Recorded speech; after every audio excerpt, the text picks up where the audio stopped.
प्रिय विद्यार्थियों, बीए तृतीय वर्ष के द्वितीय प्रश्न पत्र में निर्धारित श्रीमद् भगवद गीता का हम अध्ययन कर रहे हैं।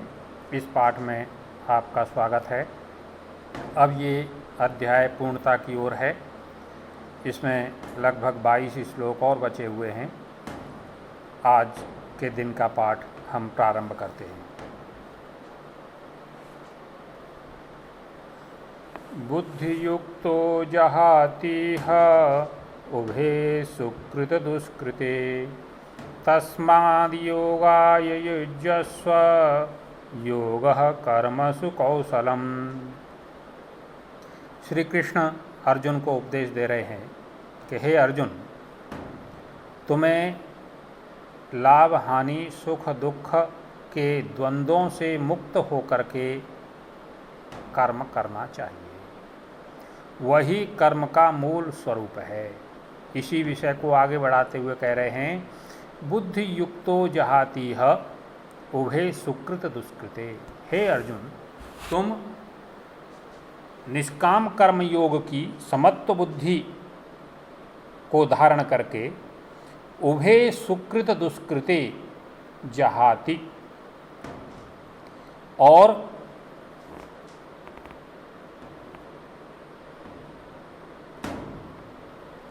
उभे दोनों सुकृत और दुष्कृत, अच्छे कर्म और बुरे कर्म, पुण्यदायी कर्म और पापदायी कर्म दोनों को त्याग करके यह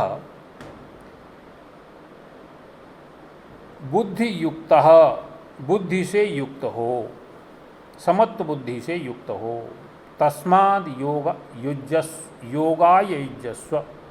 इसलिए अर्जुन, तुम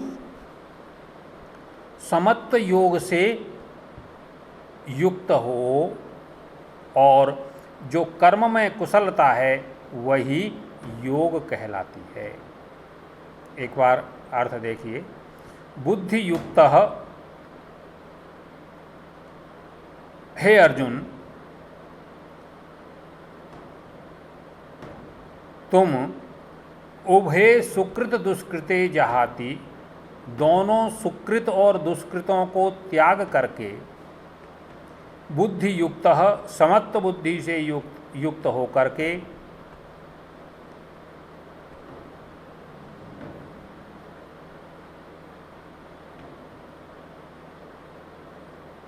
अन्वय द्वारा देखिए। यह बुद्धि युक्त, जो व्यक्ति समत्व बुद्धि से युक्त होकर के उभे सुकृत दुष्कृते जहाति, दोनों प्रकार के सुख पुण्यदायी कर्म और पापदायी कर्मों के फलों का त्याग कर देता है, वही समत्व को प्राप्त होता है। इसलिए हे अर्जुन, योगाय युज्यस्व, तुम समत्व योग से युक्त हो, समत्व योग में लग जाओ। और यह समत्व योग ही कर्मसु कौशलम, कर्मों में कुशलता प्रदान कराने वाला होता है, कर्म बंधनों से मुक्ति प्रदान करने वाला होता है। जब तक व्यक्ति सुकृत दुष्कृत के लोभ से मुक्त नहीं हो पाता, क्योंकि पीछे श्री कृष्ण ने श्लोक में कहा है, कृपणः फल हेतवः, जो फल की कामना करने वाले लोग हैं वो कैसे हैं? वो बेचारे हैं, वो दयनीय हैं। तो जो कृपण लोग हैं वो कुछ नहीं कर पाते। और कृपणता से मुक्ति का उपाय क्या है? कि बुद्धि युक्त समत्व बुद्धि से युक्त हो। और समत्व बुद्धि कब प्राप्त होगी? उभे सुकृत दुष्कृते जहाति, जो दोनों हानि लाभ पाप पुण्य सुख दुख इस द्वंद्व से जो मुक्त हो जाता है, कर्म के सभी प्रकार के फलों का जो त्याग कर देता है, वह बुद्धि युक्त होता है। अगर बुद्धि युक्त होने की ये शर्त है तो इसलिए तू बुद्धि युक्त होकर के तस्माद् योगाय युज्यस्व, इसलिए तुम समत्व रूपी जो योग कहा गया है, समत्वम योग उच्यते, उस योग में युज्यस्व, तत्पर हो जा, संलग्न हो जा। और यह योग ही, ये समत्व बुद्धि रूपी योग ही कर्मसु कौशलम, कर्मों में कुशलता प्रदान कराता है और कर्म बंधन से मुक्ति प्रदान कराने वाला है। जहातीह, यहाँ पर जहाति प्लस इह दीर्घ संधि है। तस्माद योगाय, तस्मात् प्लस योगाय हल संधि है। योगः युज धातु से घय प्रत्यय करके बना है। कर्मसु, कर्म शब्द सप्तमी व्यक्ति बहुवचन का रूप है। अगला श्लोक देखिए। कर्मजं बुद्धियुक्ता हि फलं त्यक्त्वा मनीषिणः जन्मबंध विनुर्मुक्तः पदं गच्छन्त्यनामयम्।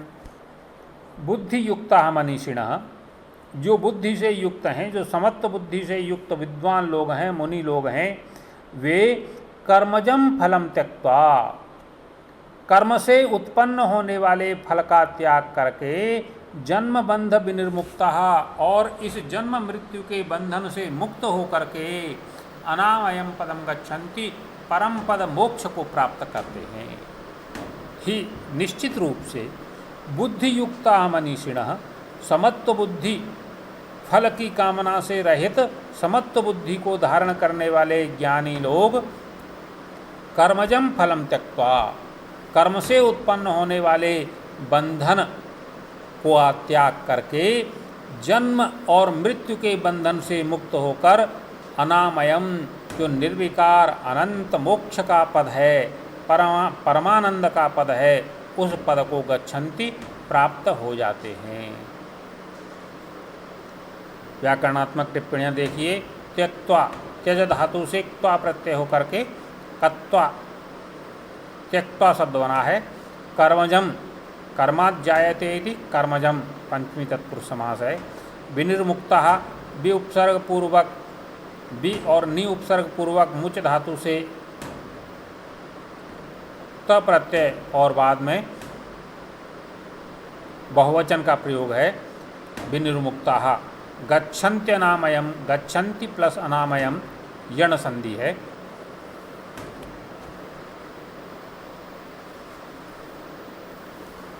श्री कृष्णाबंध में कह रहे हैं कि देखो, मुझे जो बताना था वो तुझे बता दिया, लेकिन जब तक तेरी बुद्धि इस कीचड़ में पड़ी रहेगी, मोह के दलदल में फंसी रहेगी, तब तक तू कुछ नहीं कर सकता है। और जब इस मोह से बाहर निकल जाएगी, तब तू सुनने लायक भी हो जाएगा और वैराग्य को प्राप्त भी कर लेगा। यदा ते मोह कलिलं बुद्धिर्व्यतितरिष्यति तदा गन्तासि निर्वेदं श्रोतव्यस्य श्रुतस्य च। यदा ते मोह कलिलं बुद्धिर्व्यतितरिष्यति तदा गन्तासि निर्वेदं श्रोतव्यस्य श्रुतस्य च। यदा ते बुद्धि, जब तेरी बुद्धि मोह कलिलम व्यतितरिष्यति, इस मोह रूपी दलदल से पार निकल जाएगी, तदा तब ही तू श्रोतव्यस्य श्रुतस्य च, जो सुनने योग्य है और जो तूने सुना है, उस निर्वेद को, उस वैराग्य को गंतासी प्राप्त हो जाएगा। हे अर्जुन, जब तक तू हानि लाभ, जीवन मरण, सुख दुख, इनको ध्यान में रखकर कर्म करेगा, तब तक तेरी बुद्धि मोह में पड़ी रहेगी और मोह में पड़ी हुई बुद्धि किसी निर्णय पर नहीं पहुंचती है। जब तेरी बुद्धि इस मोह के दलदल से बाहर निकल जाएगी, तब ही तू श्रोतव्यस्य, जो सुनने योग्य है, श्रुतस्य, और जो तूने सुना है, उससे प्राप्त होने वाले निर्वेद वैराग्य भाव को प्राप्त हो जाएगा। बुद्धिर व्यतितरिष्यति, यहाँ पर विसर्ग संधि है, बुद्धि प्लस व्यतितरिष्यति। गंतासि, गंता प्लस असि दीर्घ संधि। निर्वेदम, नि प्लस वेदम विसर्ग संधि है। श्रुतिभिः विप्रतिपन्ना ते यदा स्थास्यति निश्चला समाधावचला बुद्धि तदा योगमवाप्स्यसि। अब श्री कृष्ण बता रहे हैं कि बुद्धि योग को कब प्राप्त होती है।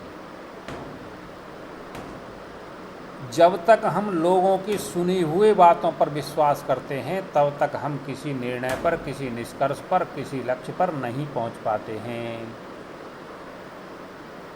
और जब हम निर्णय सोच समझ कर लेते हैं, जब हम निर्णय लेने में सक्षम होते हैं तो हम किसी निष्कर्ष पर पहुंचते हैं। इसी बात को श्री कृष्ण कह रहे हैं कि श्रुति विप्रतिपन्नाते यदा समाधौ निश्चला अचला स्थास्यति। श्रुति विप्रतिपन्ना, दुनिया भर की बातों को सुनकर के विचलित हुई जो तेरी बुद्धि है, यदा जब समाधौ समत्व भाव में निश्चला अचला स्थास्यति, निश्चल और अचल हो जाएगी, तदा तब तुम योग को प्राप्त करने में समर्थ होगे, तब ही तुम समत्व बुद्धि को प्राप्त कर पाओगे। यहाँ पर स्थास्यति, स्था धातु से लिट लकार प्रथम पुरुष एक वचन का रूप है। निश्चला निह प्लस चला विसर्ग संधि है। समाधावचला समाधौ प्लस अचला अयादि संधि है। ये हमने 4 श्लोक पढ़े। कल स्थित प्रज्ञ प्रकरण प्रारंभ होगा। स्थित प्रज्ञ प्रकरण बहुत महत्वपूर्ण है, आप सभी का उसमें पुनः स्वागत है। कल पुनः स्थित प्रज्ञ प्रकरण प्रारंभ करेंगे। धन्यवाद।